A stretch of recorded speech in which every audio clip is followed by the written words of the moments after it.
झारखंड से निकलकर एक बड़ी खबर आ रही है कि झारखंड पुलिस के लिए चुनौती बने कुख्यात गैंगस्टर अमन साहू को पुलिस ने मुठभेड़ में ढेर कर दिया है। यह घटना आज सुबह पलामू में हुई है, जब अमन साहू को रांची पुलिस की टीम रायपुर से पूछताछ के लिए रिमांड पर रांची ला रही थी। इसी दौरान पुलिस की गाड़ी पलामू में दुर्घटनाग्रस्त हो गई। तभी अमन साहू पुलिस का हथियार छीनकर भागने लगा। पुलिस ने जब उसे रोकने की कोशिश की तो उसने पुलिस पर फायरिंग कर दी, जिसके बाद पुलिस की टीम ने उसे एनकाउंटर कर मार गिराया।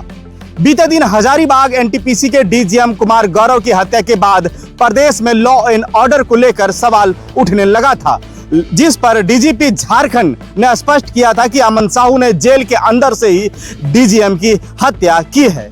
तब से यह सवाल खड़ा होने लगा कि लॉ एंड ऑर्डर इतना कमजोर कैसे हो, और विधानसभा सदन के अंदर नेता प्रतिपक्ष बाबूलाल मरांडी ने भी सवाल उठाते हुए हेमंत सरकार को घेरते हुए दिखाई दिए। उन्होंने कहा कि झारखंड में कानून व्यवस्था ध्वस्त हो गया है, सरकार इस पर जवाब दे। सदन के शुरुआत होते ही भाजपा विधायक ने लॉ एंड ऑर्डर पर सवाल खड़ा करते हुए दिखे, जिस पर बजट सत्र का यह सदन 17 मिनट के चलने के बाद 12 बजे तक स्थगित कर दी गई थी, जिसके बाद से डीजीपी अनुराग गुप्ता काफी रेस दिखे। सदन में बात उठाने के 24 घंटे के अंदर ही कुख्यात गैंगस्टर अमन साहू की इनकाउंटर हो जाती है। इस पर आज विधानसभा सदन की कार्रवाई शुरू होने से पहले सत्तापक्ष के विधायकों ने टिट फॉर टैट की संज्ञा दी, तो वहीं विपक्ष के विधायकों ने योगी मॉडल का हवाला देते हुए हेमंत सोरेन की सराहना की। विधायक अमित कुमार ने कहा कि हेमंत है तो हिम्मत है, तो बाबूलाल मरांडी ने भी सरकार की सराहना की। सुनिए रिपोर्ट, क्या कुछ कहते हैं। ऐसे अपराधियों का ऐसे ही हश्र होता है कि जब कोई भी अपराधी अगर पुलिस के ऊपर गोली चलाएंगे तो पुलिस तो चुपचाप यूं ही नहीं रहेगा, पुलिस भी गोली चलाएगी। और इसलिए इस प्रकार के अपराधियों का यही हश्र होता है। और मैं कहूँगा कि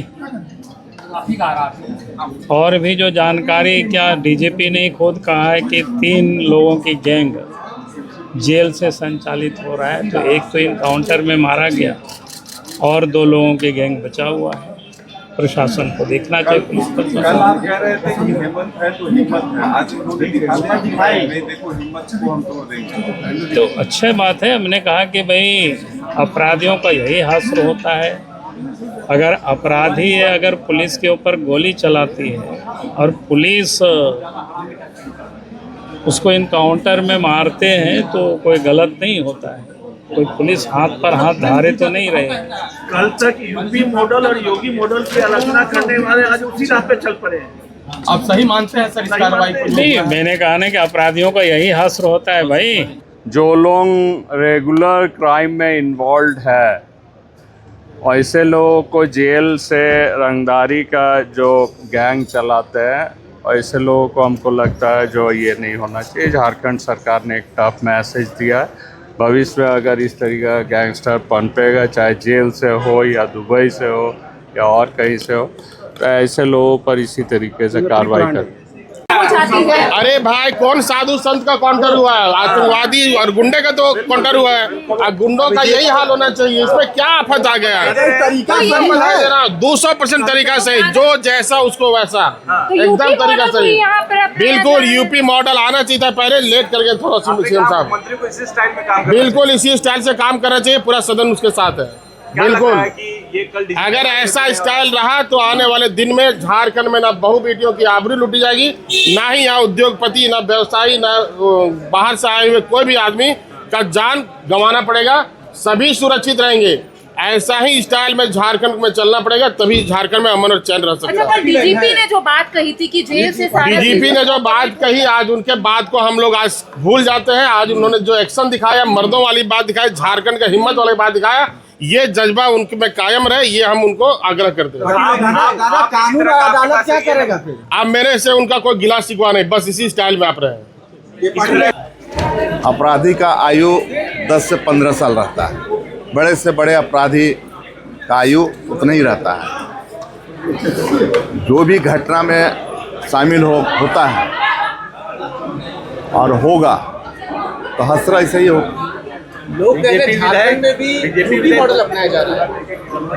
देखिए, यूपी मॉडल या झारखंड मॉडल राज्य में शांति व्यवस्था कायम होना चाहिए, और शांति व्यवस्था कायम नहीं होगा तो राज्य अस्थिर रहता है। कोई भी लोग जो भारत में रहता हो और अगर वो कानून को नहीं माने तो उसको भी अवसर कानून देता है कि आप मुख्यधारा से जुड़ जाए।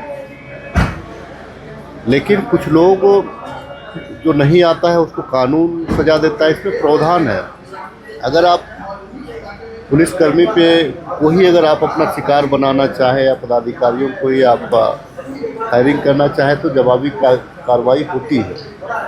और आज चाहे कोई भी हो, हम हिंसा पे विश्वास नहीं करते हैं, हमारी सरकार हिंसा पे विश्वास नहीं करती है, वार्ता पे विश्वास करती है। लेकिन जो है क्या कि अगर कोई क्रिया का प्रतिक्रिया होता है, पुलिस का यही स्थिति है कि भाई क्रिया का वो प्रतिक्रिया। तो यूपी मॉडल पे कार्रवाई हुई है, क्या ठहराते नहीं से? नहीं, यूपी मॉडल पे नहीं हुआ है। देखिए, एक चीज़ है क्या कि आप कोई जंगली जानवर आपके पास में आ गया, आपके पास कोई जंगली जानवर आ गया, आप पे अगर वो आक्रमण करना चाहे तो आपका जवाब रहता है कि आप उसको पहले आक्रमण करते हैं। अगर आप उसको अगर ताकतवर हुए, आप अगर उस पर हावी हुए, आप अगर उसको मार दिए तो आपको नहीं मारेगा। सेम कहावत है ये। अमन साहू एक गैंगस्टर था और जिस परिस्थिति में वो मारा गया उसको पुलिस छत्तीसगढ़ से लेकर आ रही थी। रायपुर जेल में वो बंद थे और पुलिस के द्वारा ब्रीफिंग भी दी गई है कि बम चली पुलिस की गाड़ियों पे, वो भागने का कोशिश किया, उसमें फायरिंग हुई, वो मारा गया। इसमें तो मैं नहीं समझता हूँ कि कुछ होना चाहिए। कोई महान आदमी तो नहीं मारा गया, एक वैसा आदमी मारा गया जिसने झारखंड की ना जाने कितने माओं के गोद को सुना किया। एक वैसा आदमी मारा गया जिसने ना जाने कितनी बहनों को विधवा किया। एक वैसा आदमी मारा गया जिसने ना जाने कितने मूलवासियों की हत्या की। झारखंड की अर्थव्यवस्था को खराब। जा रहा है कि यूपी मॉडल अपना रहे हैं आप लोग। ये यूपी मॉडल जब यूपी में चले तो बहुत अच्छा। विकास दुबे जब गाड़ी पलटे और विकास दुबे भागने की कोशिश करे, उस पर यूपी पुलिस कार्रवाई करे तो बहुत अच्छा। और जब झारखंड पुलिस ने कार्रवाई किया, झारखंड पुलिस को शाबाशी देना चाहिए। तो परसों यही विपक्ष खड़े होकर गौरव की हत्या पर शोक मचा रहा था, हल्ला कर रहा था। आज यही विपक्ष अमन साहू की एनकाउंटर पे सवाल खड़ा कर रहा है। विपक्ष चाहते क्या है, मेरे को समझ में नहीं आता। बाबूलाल जी बहुत अच्छा हुआ है। मैं तो बोल रहा हूँ कि जिस परिस्थिति में वो घटना घटी है, आगे भी अगर कोई क्रिमिनल ऐसी चीज़ों को अंजाम देने के लिए कोई साजिश रचता है तो कम से कम उसमें डर पैदा होगा। और झारखंड पुलिस को शाबाशी देनी चाहिए, झारखंड पुलिस के सभी टीम मेंबर्स को शाबाशी देनी चाहिए जिन्होंने चुनौती की तरह उसे ढेर किया और साजिश को नाकाम किया। अच्छा अनुप जी, डीजीपी ने जो बयान दिया था कि जेल से सभी चीजें ऑपरेट होती हैं, उससे सहमत हैं क्या? देखिए मैं तो बोलता हूँ कि सभी लोग सहमत हैं और इसीलिए हमारी सरकार ने इस बजट में प्रावधान लाया है कि हम लोग जैमर्स लगाएंगे, 5G जैमर्स लगाएंगे, क्योंकि जेल में भी सुरक्षा में तैनात बहुत सारे कर्मचारी होते हैं जिन पर आप मॉनिटरिंग नहीं रख सकते। जेल में मोबाइल तक चली जाती है, जेल से कागज़ बाहर आती है, कागज़ अंदर जाती है, जेल में जो लोग मिलने जाते हैं उनके द्वारा मैसेज बाहर कम्युनिकेट किया जाता है। तो इन चीज़ों पे भी मैं तो धनबाद डीसी और धनबाद एसएसपी को धन्यवाद दूंगा कि उन्होंने कल जाकर धनबाद कारागार में रेड मारा। ऐसे हर जिले में रेड पड़ना चाहिए जहाँ पे कारावास है, और रेड के साथ साथ रेगुलर चेकिंग चलना चाहिए, क्योंकि क्रिमिनल्स का मन सही में बढ़ गया। और जो झारखंड पुलिस ने आज किया है, चुनौतियों के साथ उसके गैंग्स का सामना किया और उसे ढेर किया, मैं समझता हूँ कि डीजीपी, एसएसपी और उनकी पूरी टीम को झारखंड की जनता बहुत बहुत हृदय से धन्यवाद देती है।